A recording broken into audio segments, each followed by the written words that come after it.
Estamos de volta com o Hora da Saúde. Hoje falamos sobre saúde da gestante. Continuo com o Dr. Marcelo Gobo Júnior, também meu parceiro aqui do programa, ele que é médico da família e médico assistente do ambulatório de atendimento ao colaborador do Hospital de Amor.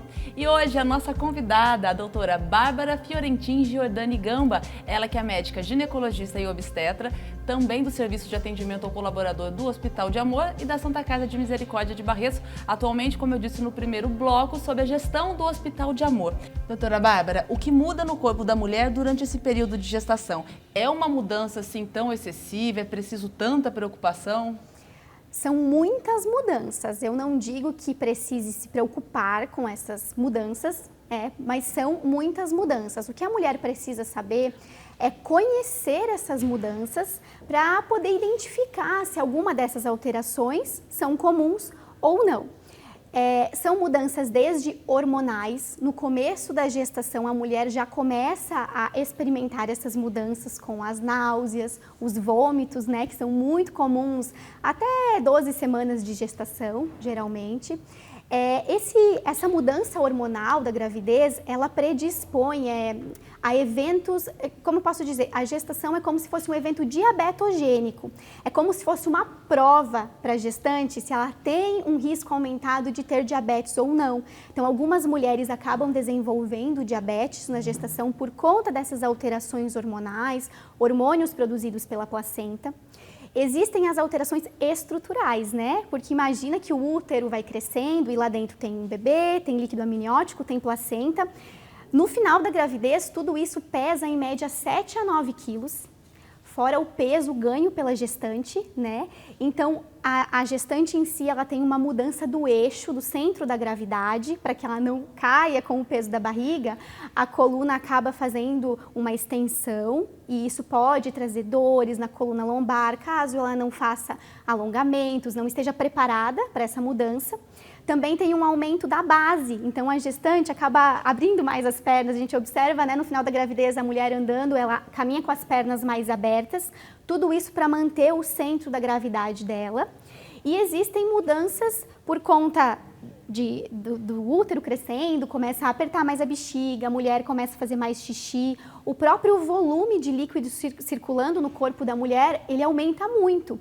Então, aumenta a taxa de filtração pelo rim, aumenta o volume de urina, assim como o útero está apertando a bexiga, então a mulher faz mais xixi.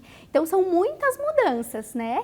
E por isso que é importante o pré-natal, para a gente poder orientar a gestante conforme for surgindo essas mudanças, o que é normal e o que ela precisa se preocupar. É muita mudança? É muita mudança. Quais os principais pontos de atenção com a saúde da gestante durante esse período? Sim, então a gestante, ela tem que imaginar que dentro dela está se formando uma nova vida, existem células surgindo, células se proliferando. Então ela precisa fornecer para essas células um ambiente adequado para que esse bebê se desenvolva da maneira mais saudável, né? Então ela precisa ter uma alimentação adequada, com alimentos menos industrializados, uma dieta pobre em refrigerante. Existem algumas substâncias que são proibidas na gravidez, que não é adequado que se use, como cigarro, bebida alcoólica, né?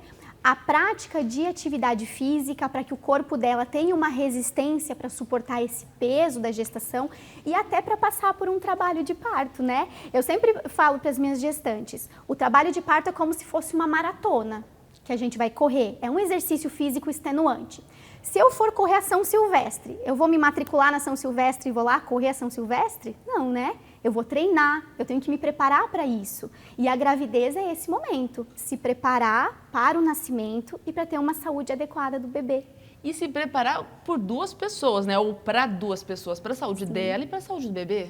Ou dos bebês, né? Ou dos bebês. E a gente... Até 6, a doutora Bárbara disse que podem ser? Sim, quando a gente tem gestações múltiplas, inclusive, as preocupações em saúde são mais específicas, né? Mas esse preparo, ele é essencial para que a gente tenha sucesso. E sucesso não necessariamente é cumprir com a expectativa, aquela do bilhete da gravidez perfeita. Sucesso é a gente poder conseguir lidar com essas intercorrências muito bem. Então, o momento do parto é um momento muito marcante para o corpo da mulher.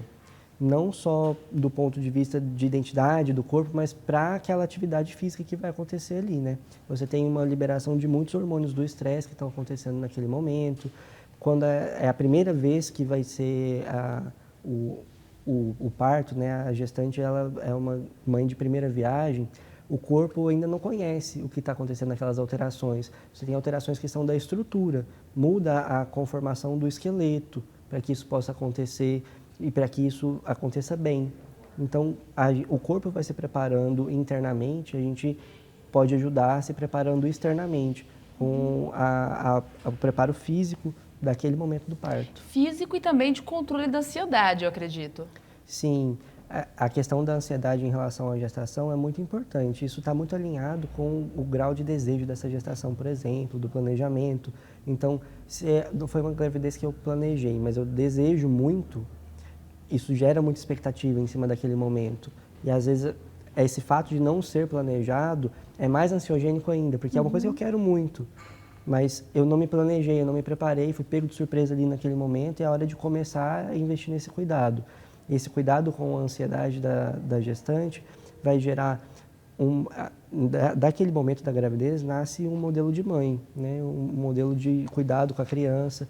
E esse cuidado da ansiedade ali, ele é protetor para a vida da mãe e para a vida da criança dali para frente.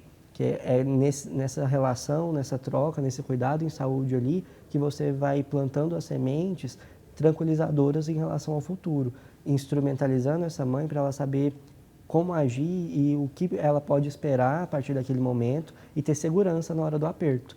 E é isso que melhora a ansiedade. Como que você percebe isso no consultório, doutora Bárbara, com as suas gestantes? Na maioria das vezes, a ansiedade se torna um problema?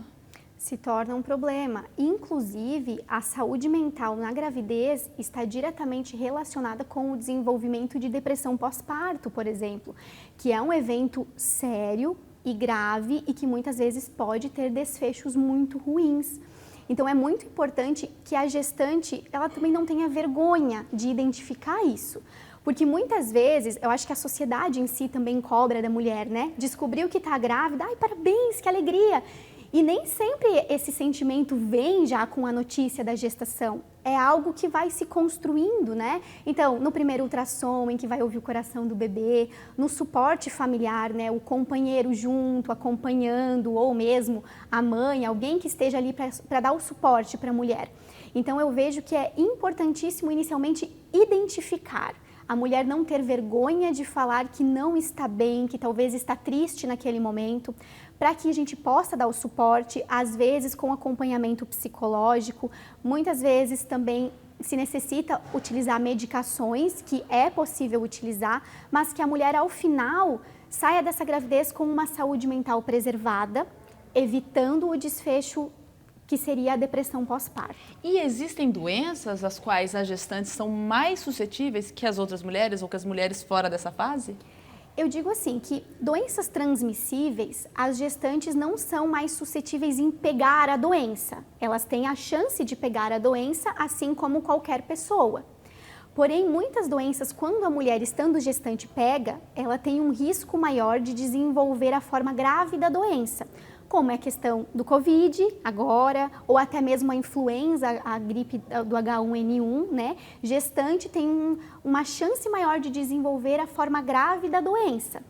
Assim como existem doenças que a chance dela pegar é a mesma do que em outro momento da vida, porém se ela pegar essa doença pode levar a um desfecho ruim para o bebê, como é o caso da toxoplasmose, que é uma doença que a gente acompanha com sorologia na gravidez, caso a gestante não seja imune a ela. Algumas doenças, a mulher ela pode ter um fator de risco maior, como o diabetes gestacional, porque a alteração hormonal da própria gestação acaba predispondo a isso. E infecção urinária também acaba sendo um pouco mais comum na gestante, porque ela tem um esvaziamento um pouco mais difícil da bexiga. Às vezes a urina acaba ficando mais acumulada dentro da bexiga e muitas vezes a gestante faz o que a gente chama de bacteriúria assintomática. Ela tem a bactéria ali, mas não tem aqueles sintomas de ardência para urinar. E isso pode levar a infecções mais graves. Daí a importância do pré-natal rastrear essas infecções. E os cuidados durante as fases da gravidez, eles precisam ser diferentes? Como são esses cuidados? Basicamente, os cuidados são os mesmos. Eu sempre digo, a mulher não pode fumar nem no começo, nem no meio, nem no final, idealmente, né? Nem usar bebida alcoólica. Existem algumas substâncias que elas causam malformações e que elas podem ser mais seguras depois que o bebê já está formado, que é depois ali das 24 semanas que a gente faz aquele ultrassom morfológico e sabe que o bebê já tem a sua formação estrutural pronta. Mas as mudanças e as medidas de qualidade de vida, elas devem ser iguais por toda a gravidez. Doutor Marcelo, como que o senhor agora vê isso no consultório? A mulher, quando ela fica grávida, ela começa já a se preocupar mais? A doutora Bárbara falou da importância de não fumar, não beber e essas outras coisas, ou não? Existe uma dificuldade? De modo geral, sim, mas às vezes, quando a gestação vem em fases específicas da vida, isso nem sempre é automático. Quando a gente está fazendo o acompanhamento de gestantes que estão na adolescência, por exemplo, e é uma gestação que não foi planejada e que não é desejada algumas vezes, isso pode ser uma grande surpresa e isso gera um certo impacto ali para a gestante, que vai precisar de muito suporte. Então, às vezes, ela não tem consciência do impacto que o pré-natal adequado tem para ela e para a criança no futuro. A gente precisa regar essa semente também, né? Criar essa noção de cuidado em saúde, do quanto isso é importante e de como isso pode repercutir para o bem dela e da criança. Às vezes, como a doutora Bárbara falou, a gestante ela não quer a gestação no primeiro momento. Você vai construindo isso com ela. Quando a gente faz grupo de gestante com gestantes que são adolescentes, isso aparece muito. E elas, às vezes, se sentem muito penalizadas e culpadas ao longo da gestação, porque no começo pensaram, eu quero tirar, não quero seguir com essa gestação, gostaria que não tivesse engravidado, e elas não têm a oportunidade de falar sobre isso.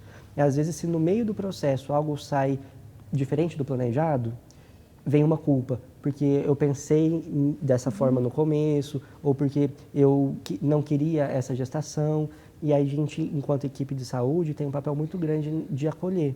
Quando a gente gera um ambiente que é seguro e que a gestante pode falar sobre isso de modo aberto, falar, por exemplo, que inicialmente eu não queria estar grávida. Depois eu fui me acostumando com a ideia, hoje eu não consigo pensar como seria a minha vida se isso não tivesse acontecido. Mas você permite essa construção, fica muito melhor. E você protege de vários riscos, como, por exemplo, depressão pós-parto e algumas outras complicações de doenças que já existem e que podem afastar a gestante do cuidado em saúde. Às vezes eu já tenho uma doença, mas por conta da gestação eu não vou ao serviço de saúde me cuidar porque eu não lidei bem com essa questão da gestação. Eu não quero estar grávida e eu não quero ter cuidado com a saúde porque eu tenho medo do julgamento quando eu vou até o serviço. E aí eu tenho, por exemplo, alguma alteração tireoidiana, uma doença autoimune, que fica desassistida porque ela não vai ao serviço nem para a doença que ela já tinha antes e nem para esse momento de vida que é a gestação. Esse é o Hora da Saúde, nós estamos falando sobre a saúde da gestante. Daqui a pouco, depois do intervalo, vamos falar sobre os diferentes tipos de parto. Eu espero você!